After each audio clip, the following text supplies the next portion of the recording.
Quando seu paciente chega para você, doutora, tudo que eu como empacha, tudo que eu como cria muito gás, acordo de noite com dor, ou um borborigme, um barulhão que até morro de vergonha. Você tem ideia do que realmente está acontecendo nas células da mucosa gástrica? Fique com a gente e confira. Vale a pena uma reflexão que eu tenho feito recentemente e muito frequentemente. Olha para você ver. Quando um paciente chega com sintoma de alguma coisa, normalmente a gente está atrasado, porque essa condição não instalou naquele momento. Houve um dia D do aparecimento do sintoma. Mas há um preâmbulo, há uma história natural de um acometimento ou de um dano em que vem acontecendo, às vezes silenciosamente, um dia D que ele manifesta uma dor ou o incômodo chega a ser tão impressionante ou importante que motiva o paciente a procurar o médico. Mas isso é muito importante, por quê? Porque quando a situação é aguda, normalmente ela é mais grave, ela dói, ela inflama, ela fica vermelha, ela queima. Então nada que é agudo mata você, sabia? Porque motiva você a procurar um médico. E o médico desvia o raciocínio em termos da propedêutica, ou seja, dos exames necessários para que aquela condição seja esclarecida. Agora, quando a coisa é crônica, muda um pouquinho de figura, porque nem sempre ela é extremamente sintomática. Aliás, na grande maioria das vezes ela é assintomática. Então, esperar por um sintoma no seu paciente vai ser mais um fator complicador na vida dele. A gastrite, essa série de vídeos se destina a isso. A gastrite ela pode se manifestar como inúmeras formas. Então, só um pouco mais de gás já demonstra uma dificuldade de metabolização do alimento. Qualquer coisa que você come em parte também mostra que há uma disfuncionalidade na mucosa. A gente médico, a gente tem que desenvolver altíssima perspicácia em observar o status nutricional do paciente que está na sua frente. Então, olhando para ele, dá para ver se o cabelo está fino, se há uma queda de cabelo, uma rarefação, se é o rosto, a expressão está de cansaço, se o tônus muscular está adequado, se há uma presença de energia ou de falta de energia. Por quê? Porque tudo isso passa pela alimentação, pelo combustível que você está ofertando. Esse combustível, apesar de ser ofertado, ele tem que ser absorvido. Se há uma disfunção na mucosa, obviamente a gente vai ter um déficit de fornecimento de energia ou de nutrição para o corpo inteiro com manifestações múltiplas. Então é interessante você perceber que às vezes o paciente pode ter uma náusea ou vômitos ou uma sequência de diarreias. Quando é fácil, quando é agudo, a gente percebe isso como uma gastroenterite, náusea, vômito, febre, calafrio. Foi uma infecção que acometeu o estômago, não foi adequadamente neutralizada ou esterilizada pelo ácido gástrico, que já mostra um problema anterior, tá? Por que não foi esterilizado? Tem que ser. O ácido tem que estar em boa quantidade, em altíssima concentração, para esterilizar a maior parte das bactérias e evitar que você tenha uma infecção ou uma superinfecção, que a gente chama de gastroenterite. Se não tiver, tem alguma coisa errada. Então, diarreia, náusea, empachamento, supercrescimento bacteriano, no bolo vai H. pylori. Isso tudo são situações ou sintomas que demonstram pouco incômodo no paciente. Ele aprende a conviver com esse tipo de sintoma e nem acha que seja assim, necessário chamar a atenção do médico. O médico também, às vezes desavisado ou que não desenvolveu essa malícia, a gente passa despercebido por uma síndrome má absortiva que começa no estômago. Então hoje me preocupa muito porque, como gastroenterologista, a gente pega uma população já mais triada. E o acometimento de gastrite é quase que universal. Então, tendo sintoma ou não, você pode estar sendo acometido de gastrite. Então, em alguma época da sua vida, você foi ou teve ou terá essa condição. E que, se não for identificada, os mecanismos de desequilíbrio vão se perpetuando e é claro que vão ter um desfecho desfavorável com o tempo. A probabilidade é alta. Então, o que a gente está percebendo é um aumento logarítmico da proporção de aparecimento de cânceres do tubo digestivo e o estômago não fica atrás. Então, semana passada eu atendi uma paciente nova de 50 anos de idade que estava sendo acompanhada por médicos extremamente competentes, gastroenterologistas, etc.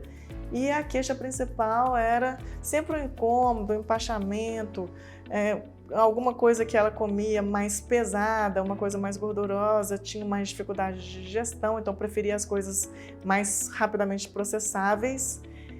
isso é um sintoma comum, tá? Uma dieta mais rica em proteína, mais rica em gordura, que exige mais da funcionalidade gástrica, ela é deixada de lado porque você está incapaz de digerir esse tipo de alimento e vai procurar um alimento mais fácil, que seja os alimentos ricos em carboidratos ou processados, que rapidamente são quebrados, independente do funcionamento super adequado da mucosa gástrica. Então, os sintomas variam enormemente, dependendo do agente causador. A gente pode ter até vômitos, quem bebe demais, tem uma lesão aguda da mucosa gástrica, imediatamente após o consumo da libação alcoólica, então a gente pode ter sangramento. Quem vomita demais também é uma forma de gastrite, tá? Quem provoca vômito, né, por bulimia, também irrita a mucosa gástrica de tanto esforço de contração para vomitar e rompe pequenos capilares, inflama a mucosa. O uso de anti-inflamatórios também dá aquela queimaçãozinha, mas o que chama atenção não é o que aparece. O que chama atenção é o que não aparece, porque se não aparecer, ele vai continuar inflamando cronicamente, e tudo que é crônico é o que mata a gente. Então, hoje em que há um aumento da perspectiva de vida, da longevidade da população, e os hábitos de vida estão mudando muito rapidamente, desfavoravelmente a um funcionamento normal do corpo, preocupa muito o aparecimento desse tipo de lesões não identificadas e que estão em contínua piora, progressão, por justamente não serem identificadas. Então vale o questionamento, será que estamos tratando nosso paciente de forma adequada ou será que poderíamos melhorar? Então qualquer sintoma gástrico, seja uma aziazinha, uma queimação, de vez em quando eu tenho uma queimaçãozinha, eu tenho um refluxo, etc., que mostra uma disfunção na barreira e não um excesso de ácido gástrico necessariamente, o que nós costumamos fazer de imediato? Prescrever o inibidor de bomba de próton. De cara, qualquer sintoma gástrico, a gente trata com isso. Poxa, vamos estressar o raciocínio ou esgotar o raciocínio na direção da causa, né? Root cause, como o americano fala. Porque é só assim que a gente vai tratar melhor. Então, é muito pouco provável, na grande maioria das vezes, que seja um excesso de ácido clorídrico ao qual o paciente está sendo submetido. Por quê? Basta uma revisão básica da fisiopatologia da gastrite para você entender isso. Porque nas células mucosas, da barreira mucosa, a gente tem as células colunares, que são extremamente numerosas. As células colunares, porque elas são colunas mesmo. Elas são mais longas do que largas. E elas secretam muco, aquele gel rico em glicoproteína, glicoproteínas e fosfolípides, e que forma a camada coloidal em cima da barreira celular. Essa camada de muco, junto com ela, é secretado o bicarbonato, que neutraliza a acidez do pH ácido gástrico. Então, dentro da luz, no meio do estômago, o pH gira em torno de 1 a 2, é muito ácido. Então, torraria qualquer célula ao redor. Mas, como a mucosa é muito guerreira, ela fabrica essa camada espessa de muco para se autoproteger e ainda, né, por via de regra, ela fabrica o tal do bicarbonato que neutraliza a acidez gástrica nos surroundings, nos seus arredores. Então, é muito bacana o mecanismo de autoproteção. O ácido clorídrico, que geralmente é considerado o vilão, né, das úlceras e das gastrites, nem sempre ele é o responsável, porque a secreção dele é tão autorregulada, porque ele é tão lesivo, ele é tão ácido, porque ele tem que ser, porque ele tem uma função de quebra de proteína, de quebra de gordura e de esterilização do ambiente gástrico para não ter supercrescimento bacteriano, então ele tem que ser assim. Mas como ele tem alto poder destrutivo, lesivo de estruturas com as quais ele entra em contato, ele tem que ser isolado e muito bem autorregulado. Então ele é extremamente autorregulado pelas células D da própria mucosa que secretam um hormônio chamado somatostatina. Essa somatostatina inibe tudo. Inibe célula enterocromafim, que libera histamina, que estimula a célula parietal, bloqueia. Estimula o bloqueio da célula parietal, existe diretamente com a somatostatina, e as células G também são inibidas diretamente pela somatostatina, ou seja, a célula parietal é impedida de liberar ácido gástrico. Então, a manifestação de hiperacidez, ela é pouco provável, é muito mais certo que haja um afilamento da barreira de muco ou uma dificuldade de fornecimento de suprimento sanguíneo, oxigênio e nutrição para que a gente se mantenha íntegra essa barreira, do que realmente uma hiperacidez provocada por um excesso de secreção ácida gástrica. E o que a gente faz normalmente é promover o uso e incentivar o uso de inibidores de bomba de prótons, inibindo uma via indefinidamente, que é super importante para a quebra e absorção de alimentos que fazem parte do nosso conteúdo energético. Então, para não correr o risco da gente deixar alguma coisa passar, nunca esqueça de observar o estado nutricional e de energia do seu paciente, porque se ele está alterado, alguma coisa tem em termos de má absorção, pode ter certeza absoluta.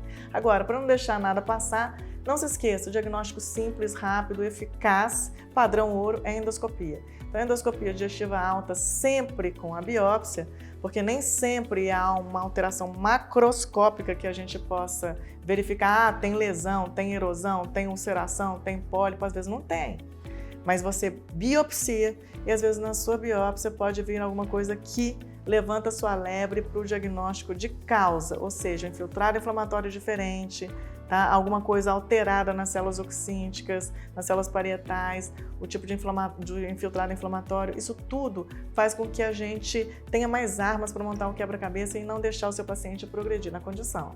Se gostou, compartilhe, dê um like, não esqueça desse like, fique com a gente, sugira assuntos e é aí. Sempre um beijo, até semana que vem.